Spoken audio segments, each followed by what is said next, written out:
Bonjour à vous, Mat 212 pour vous informer. La France souhaite protéger les flux financiers et la stabilité bancaire, pas bloquer les MRE.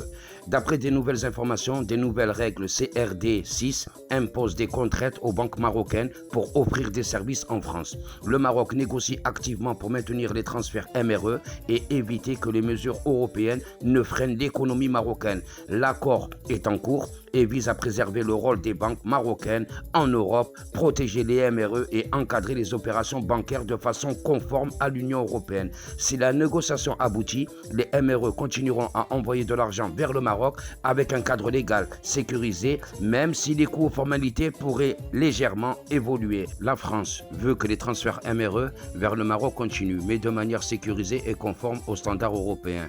Et elle coopère avec le Maroc pour trouver un accord qui protège à la fois la diaspora et la stabilité bancaire.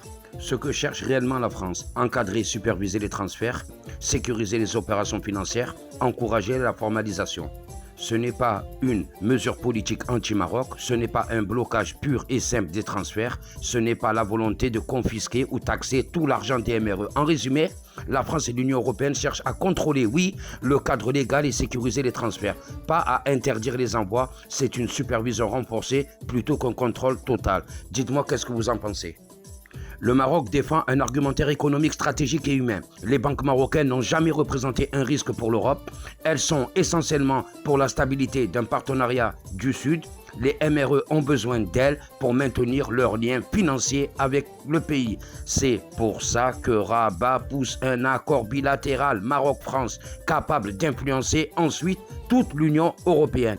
Attention, un blocage nuirait à l'image de l'Union européenne auprès de la diaspora marocaine. 3 millions à 5 millions de Marocains vivent en Europe. Les empêcherait d'utiliser leur banque marocaine, créerait une frustration, une incompréhension et un risque de tension politique interne dans les pays européens. Le Maroc fait comprendre qu'un compromis préserverait l'harmonie. Les banques marocaines en Europe servent avant tout les MRE, pas les Européens. Les banques marocaines sont déjà conformes aux normes internationales. La stabilité financière du Maroc aide aussi la stabilité régionale et européenne.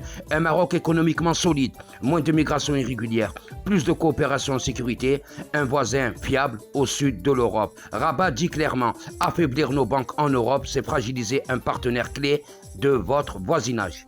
Le Maroc insiste sur le fait que ces banques appliquent les normes BAL 3, possèdent une supervision solide via Banque El Morib, sont présentes dans plus de 30 pays africains sans incident majeur, donc aucun risque systémique pour les clients européens. Dites-moi ce que vous en pensez en commentaire. Merci.